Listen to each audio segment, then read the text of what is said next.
कसमें वादे प्यार वफा सब बातें हैं, इनमें कोई दम नहीं। इसलिए प्यार व्यार नहीं करना चाहिए।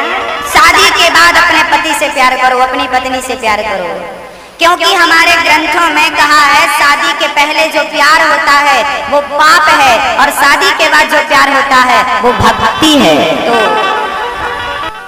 मेरी बहनों से विनती है, मेरे भाइयों से विनती है, जीवन में कभी ऐसा कोई काम मत करना कि आपके माँ बाप को शर्म से सर झुकाना पड़े, बल्कि कुछ ऐसा कर जाना कि माँ बाप गर्व कर सके, ये मेरी बेटी और ये मेरा बेटा। अपने माँ बाप का तो दिल ना दुखा, दिल ना दुखा। हाँ, भगवान श्री कृष्ण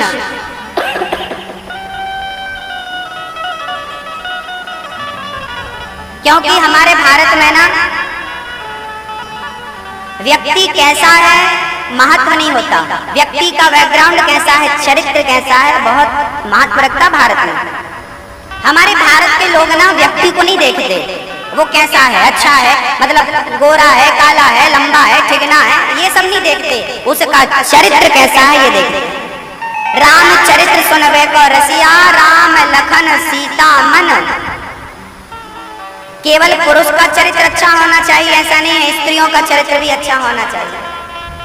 पत्नी को पतिव्रता होना चाहिए, पुरुष को पत्नीव्रता होना चाहिए। चरित्र में मजबूत रहो, अपने चरित्र से एक रत्ती भी मत गिर जाना। ऐसा हमारे शास्त्र हमें सिखाते हैं। स्वामी विवेकानंद जी एक बार विदेश की धरती में प्रवचन कर रहे थे और प्रवचन करके नीचे उतरे तो एक सुंदर महिला आई और कहती है कि आप कितने सुंदर हैं और आप जैसा एक बेटा और हो जाए मेरे गर्भ से तो दो विवेकानंद हो जाएंगे, एक विवेकानंद और पैदा हो जाएगा, आपका बेटा तो बड़ा अच्छा होगा ना, प्रभावशाली होगा। स्वामी जी बोले राम राम राम राम, पता नहीं मेरा बेटा होता भी है या नहीं और कब होता है कब नहीं, एक काम कर, तुझे विवेकानंद जैसा बेटा चाहिए ना? बोले हाँ। स्वामी जी ने चरण पकड़ लिया, आज से तू मेरी माँ, मैं तेरा बेटा, ले तेरे को विवेकानंद मिल गया। ये भारत का पुरुष है, ये मर जाएगा पर अपने चरित्र पर दाग नहीं लगने देगा, ये भारत का पुरुष है। ऐसी ही नारी है हमारे भारत में, ऐसी ऐसी नारियां हैं कि जिसने अपने पति को केवल एक बार देखा है, केवल देखा है और किसी कारणवश पति चला गया, पूरी जिंदगी उसकी विधवा रह के गुजार देती है, लेकिन दूसरे पुरुष की तरफ आंख उठाकर नहीं देखती। ये भारत में आज भी मिल जाएंगी, ऐसी हजारों नारियां मिल जाएंगी। ये भारत की नारियां हैं, ये केवल भारत में ही है और दुनिया के किसी कोने में नहीं। ये भारत का चरित्र है, ये विश्व गुरु है भारत। ऐसे ऐसे लोग भारत में। पद्मावती को तो सुना होगा, जौहर हो जाती है, आग में कूद जाती है, लेकिन अपने आप को किसी के हवाले नहीं करती। मर जाना अच्छा है पर अपने आप को, झांसी की रानी के साथ यही तो हुआ था, अंग्रेजों से घिर गई थी वो अंत समय में, घोड़े को गोली लग गई थी, जंगल में अंग्रेजों ने घेर लिया था। झांसी की रानी उस समय 23 साल की थी, जवान लड़की थी। यदि वो अंग्रेजों के हाथ लग जाती तो उसके शरीर को नोच नोच करके खा लेते अंग्रेज, पर लगने नहीं दिया उसने। एक घास की कुटिया थी महात्मा की, महात्मा को बाहर निकाला और घास की कुटिया के घास निकालकर अपने ऊपर डालकर उसने आग लगा ली और जिंदा जल गई झांसी की रानी। महात्मा ने कहा बेटी क्या कर रही है, आत्महत्या क्यों कर रही है? झांसी की रानी ने कहा महात्मा आत्महत्या नहीं है ये, जब तक शक्ति थी तो देश की रक्षा करती रही, अब तो घिर गई हूँ दुश्मनों से, अब अपने चरित्र की रक्षा करने जा रही हूँ, चरित्र बचा रही हूँ। मर करके चरित्र बचाना झांसी की रानी ने सिखाया। ये भारत चरित्रवानों का, इसलिए मैं बहनों से, अपने भाइयों से निवेदन करता हूँ, अपने चरित्र पर दाग मत लगाना। कपड़े पर दाग लग गया तो छूट सकता है, पर चरित्र पर लगेगा तो कोई छुड़ाने वाला नहीं मिलेगा। कोई साबुन नहीं बना ऐसा कि चरित्र का दाग ठीक कर सके, छुड़ा सके। समझ रहे हैं मैया भैया?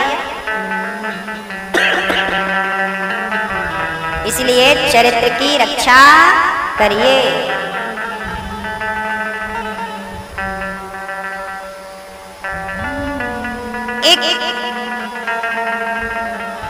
हमको ऐसा लगता जरूर है कि हम गलत काम करेंगे तो कोई देखेगा नहीं, ये हमारी अज्ञानता।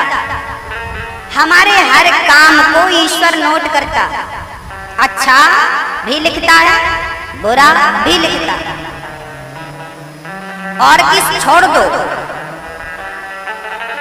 हमने इसको देखा तो हमने किस भाव से देखा ये भी उसके घर में नोट है कि तुमने फलानी तारीख को किसी लड़की को देखा था, किस रूप में देखा था, बहन के रूप में देखा था कि गंदी निगाहों से देखा था कि मित्र की नजर से देखा था।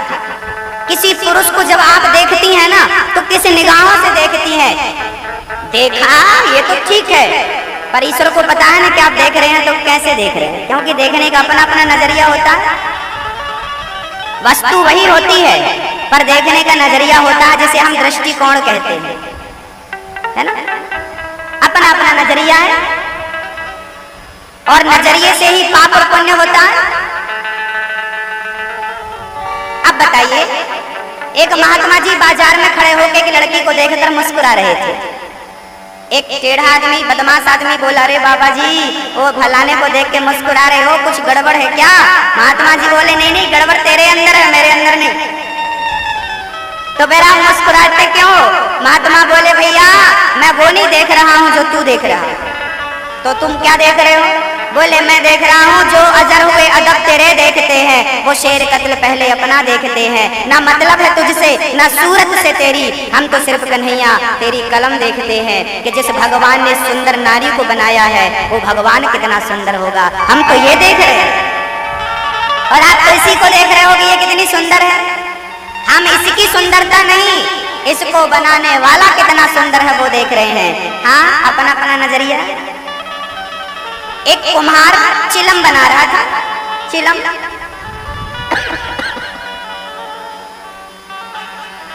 एक महात्मा बोले, चिलम क्या बनाता है, गर्मी आने वाली है, घड़ा बना।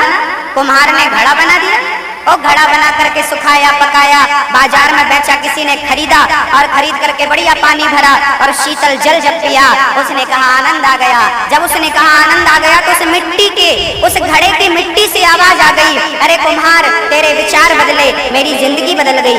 क्यों? क्योंकि तूने मुझे चिलम बनाया होता तो मैं भी जलती, जो मुझे पीता वो भी अपना हृदय जलाता, जो पीता वो भी जलता, मैं भी जलती, पर तूने घड़ा बना दिया, मैं भी ठंडा हूँ, जो इसका जल पीता है वो भी शीतलता को प्राप्त होता है। कुम्हार तेरे विचार बदले, मेरी जिंदगी बदल गई। तूने चिलम बनाया पर चिलम को महात्मा के कहने से घड़ा बना दिया, तेरे विचार बदले घड़ा बनाने का, मेरे तो जिंदगी बदल गई। तेरी दृष्टि बदली, मेरी सृष्टि बदल गई। केवल अपनी दृष्टि से ही हम सृष्टि को बदल सकते हैं, इसलिए अपने आप को बदलना आवश्यक है, जमाना अपने आप बदल जाएगा। देखने का नजरिया होना चाहिए। कैसे देखें हम?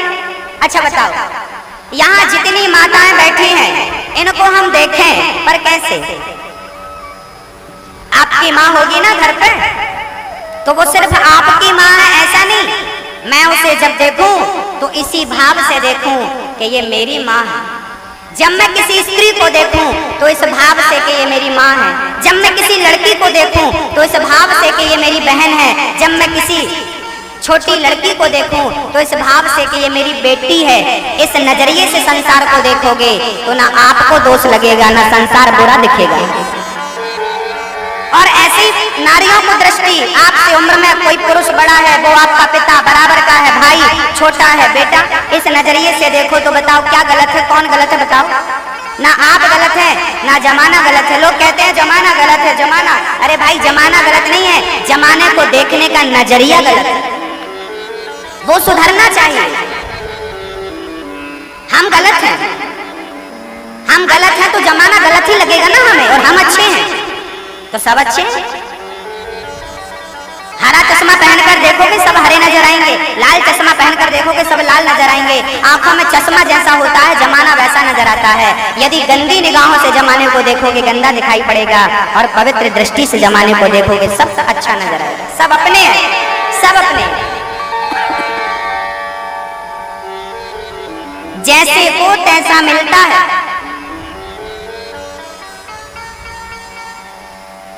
जैसे को तैसा।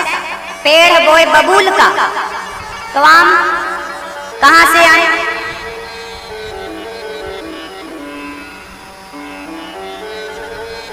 हमें पवित्र रहना चाहिए। हमारी पत्नी कितनी अच्छी है, हमारा पति कितना बुरा है, हमें कोई लेना देना नहीं, क्योंकि हमारी पत्नी का किया वो भोगेगी, हमारा किया हम भोगेंगे। जब तक ये ज्ञान अपने अंदर नहीं ले जाओगे ना, तब तक आप सुखी नहीं हो पाओगे। पैसा सुखी नहीं बनाता, आत्मबोध आत्मज्ञान व्यक्ति को सुख की ओर ले जाता है। इसे कहते हैं आत्मबोध आत्मज्ञान। आत्मज्ञान हो गया हमें, मतलब हम सुखी हो गए। अब आत्मज्ञान हो गया, अब हम सबको एक नजरिए से देखने लगे, इसी का नाम आत्मज्ञान है। हमारी दृष्टि बदल जाए, हमारा नजरिया बदल जाए, उसी को तो आत्मज्ञान कहते हैं। और ना बदले तो पर पढ़ते रहो, सत्संग करते रहो, खूब करते रहो, कुछ नहीं बदला। क्या एक चेला गुरुजी के पास आया, गुरुजी हमें ज्ञान दे दो। एक झाड़ू लगाने वाली वहीं झाड़ू लगा रही थी, उसने झाड़ू लगाया और पूरा कचरा उसके ऊपर डाल दिया।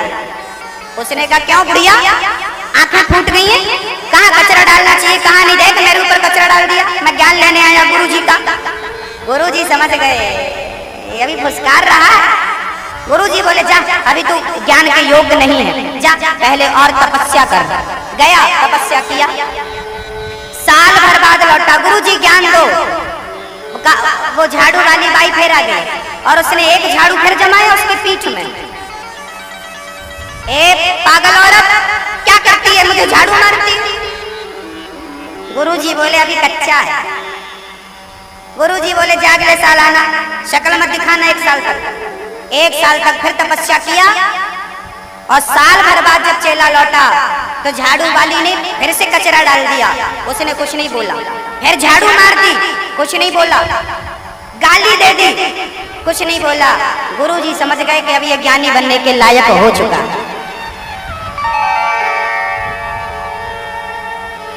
किसी का धक्का तो कम से कम बर्दाश्त कर लो,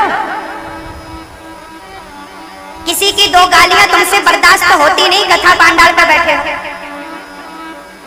लोग कहते हैं महाराज कथा का कोई फल नजर नहीं आता, इतनी कथाएं सुनते हैं लोग, परिवर्तन नहीं है। क्यों नहीं है?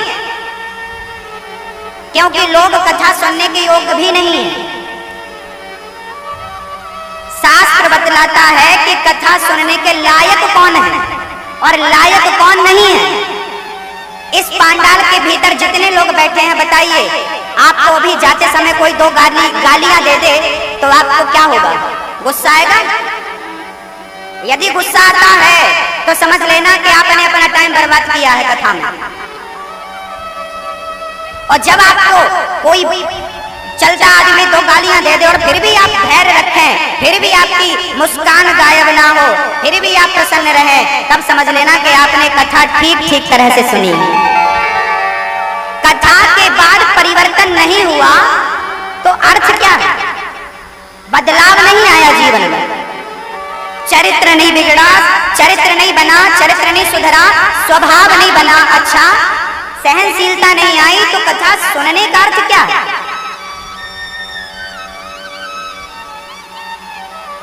तुकाराम जी एक बार स्नान करने गए गंगा जी। स्नान करके लौटे तो एक दुष्ट आदमी बैठा थूक दिया महात्मा के मुंह में, थूक दिया। महात्मा ने साफ किया, फिर गंगा नहाने चले गए। मुंह धोया, फिर आए, दुष्ट आदमी ने फिर थूक दिया। महात्मा तुकाराम जी फिर गए, नहा के आ गए, फिर थूका, फिर नहाए, फिर थूका। एक सच्ची घटनाएं हैं। महात्मा नहाते रहे, बाद में उसने थूकने वाले ने कहा यार ये तो बड़ा गलत हो गया, ये बाबा तो बड़ा अच्छा है, इसे तो गुस्से ही नहीं आता। ये साधु है, असली साधु है। हाँ भैया, चरणों में गिर पड़ा। चेलों ने कहा गुरुजी आप इसे दंड क्यों नहीं देते, आप बोलते हम इसकी हड्डी पसली तोड़ देते हैं। गुरुजी बोले बेटा ये दुष्ट है और हम भी इसके जैसे हो गए तो इसमें और हमें अंतर क्या रह जाएगा? बताइए, आपने हमें गाली दी और हमने भी आपको दे दी, तो आप में और हमें क्या अंतर रह जाएगा? फिर तो कुत्ते ने हमें काटा तो तुम भी कुत्ते को काट लो, हिसाब बराबर। उससे कुछ तो अलग दिखो। एक सज्जन अभी नए नए शिफ्ट हुए थे रतलाम के, पड़ोसी बड़ा दुष्ट। पड़ोसी ने झाड़ू लगाई और कूड़ा कचरा इसके आंगन में फेंक दिया। पर ये भी गजब का था, इसने झाड़ू लगाई, कूड़ा कचरा डस्टबिन में डाला और अपने घर से आम, अंगूर, केला, सेब, पपीता निकाला और पड़ोसी के घर चला गया। भैया जी स्वीकार करो। उसको लगा यार क्षमा करना, हमने आपके घर कचरा डाला और आप हमें फल देने आ गए। उसने कहा तो क्या हुआ, आपके पास कचरा था, आपने हमें कचरा दिया, हमारे पास फल थे, हमने आपको फल दिया। आपके पास जो होगा वो आप देंगे, हमारे पास जो होगा हम देंगे। यदि आपका स्वभाव दुष्टता का है, गाली देने का है, और हमारा स्वभाव सज्जनता का है, स्तुति करने का है, तो क्या आपके सामने हम भी आप जैसे बन जाएंगे? दुष्ट अपनी दुष्टता नहीं छोड़ता तो सज्जन को अपनी सज्जनता नहीं छोड़नी चाहिए। तब तो आप महान हो, श्रेष्ठ हो। कथाएं सुन लेने से कोई महान नहीं हो जाता, कथाओं के मार्ग पर चलकर ही महान बना जा सकता है। मार्ग पर चलकर ही महान बना जा सकता है, अन्यथा कितने भी सुन लो। सहनशीलता जरूरी है। जैसे को तैसा मिलता है, ईश्वर के घर थोड़ा देर लगती है, अंधेर नहीं होता। जैसी करनी वैसी भरनी, आज किया कल पाएगा, चढ़ता सूरज धीरे धीरे ढलता है, ढल जाएगा। अच्छा करोगे अच्छा मिलेगा, बुरा करोगे बुरा मिलेगा।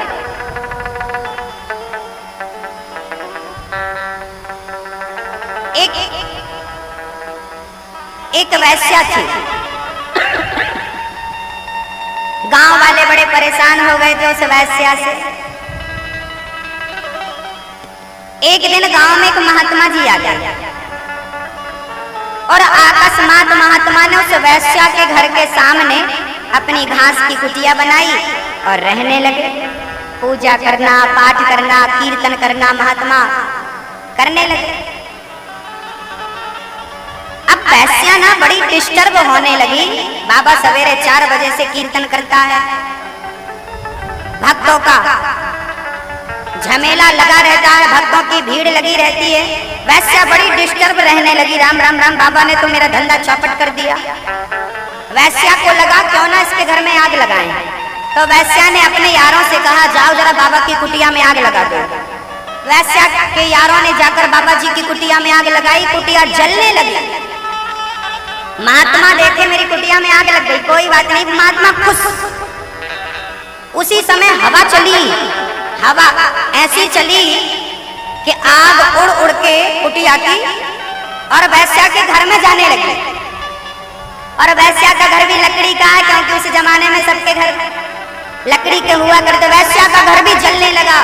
वैश्या दौड़ी दौड़ी आई, बाबा जी आपने मेरे घर में आग लगा दी। महात्मा जी ने कहा बेटी मैंने तेरे घर में आग नहीं लगाई, तो ये घर किसने जलाया? महात्मा ने कहा तेरे यार ने मेरा घर जलाया, तो मेरे यार ने भी तेरा घर जला दिया। आप दूसरों का घर जलाओ, आपके घर में कोई बैठा है। इसलिए मेरी माँ दूसरों के घर में आग मत लगाना, क्योंकि स्त्रियां ही दूसरों के घर में आग लगाती हैं। एक औरत ही दूसरी औरत का घर जलाती है, जलाती है कि नहीं? हाँ, एक बहन रो रही थी, महाराज हमारे पति का पड़ोसन के साथ चक्कर है।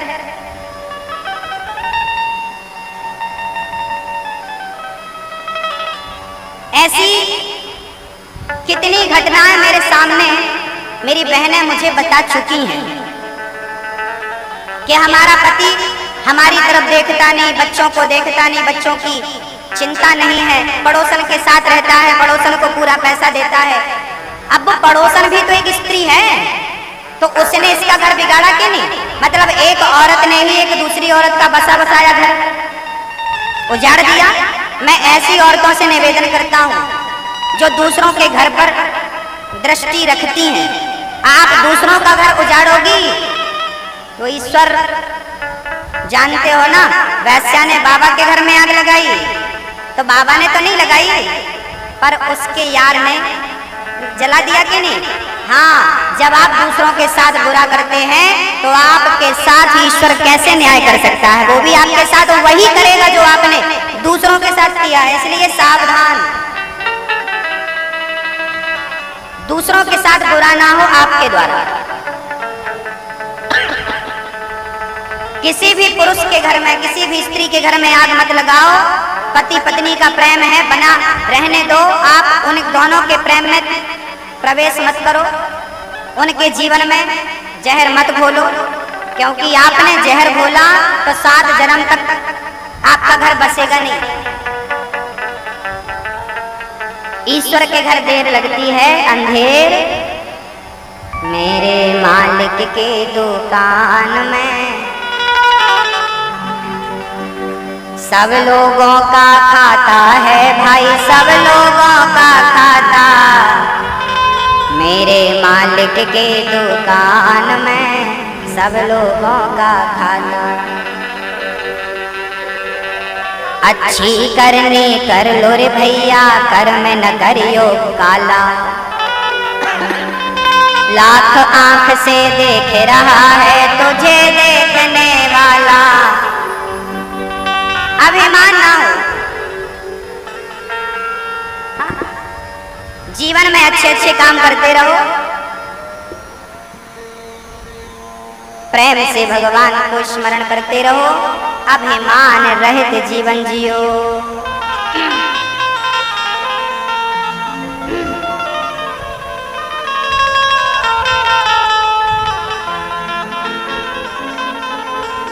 एक डोली चली,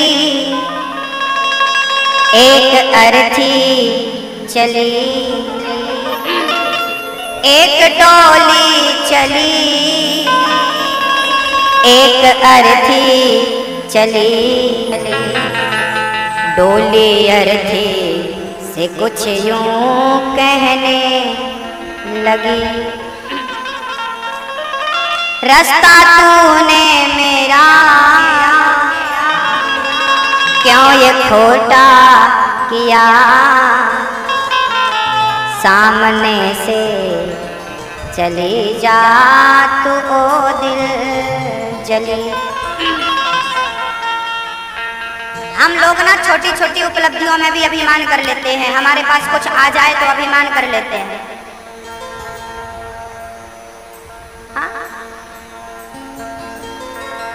अपनी धैर्यता को, अपनी सरलता को बनाए रखिएगा, क्योंकि जब नदियों में बाढ़ आती है ना तो बड़े बड़े पेड़ बह जाते हैं, पर नन्ही सी घास नहीं बहती। एक दिन समुद्र ने नदियों से पूछा, ऐ नदी, बड़े बड़े पेड़ों को बहा कर लाती हो और नदी आज तक तुमने घास को नहीं लाई, क्या हुआ?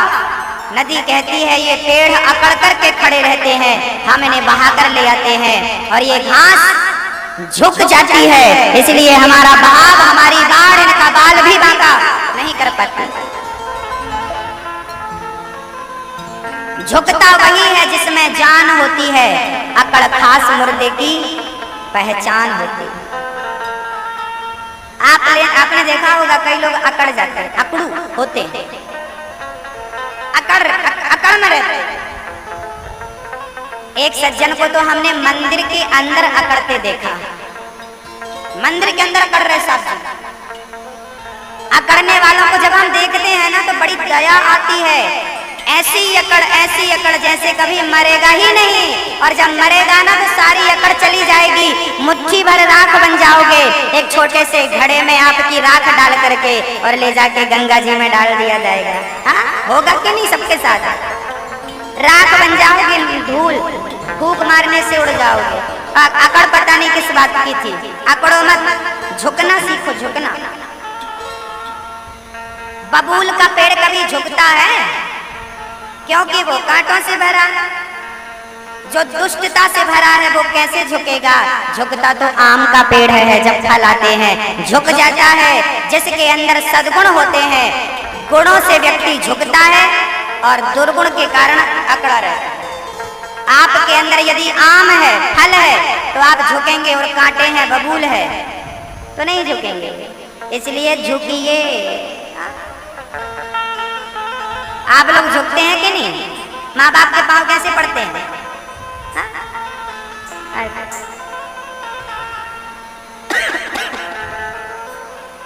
आज आप ऐसा कर रहे हैं तो आने वाले बच्चे पता नहीं कैसा करेंगे। पहले ना हमारी दादी घर के बाहर बैठा देती थी, बाहर बैठ, मैं गुजिया बना रही हूँ, कुत्ता अंदर ना जाए। पहले लोगों को बाहर बिठाया जाता था, कहीं कुत्ते अंदर ना जाए। आदमी को बिठाया जाता था, कुत्ते अंदर ना जाए। हाँ, आज कुत्तों को बिठाया जाता है, कोई आदमी अंदर ना जाए, है ना?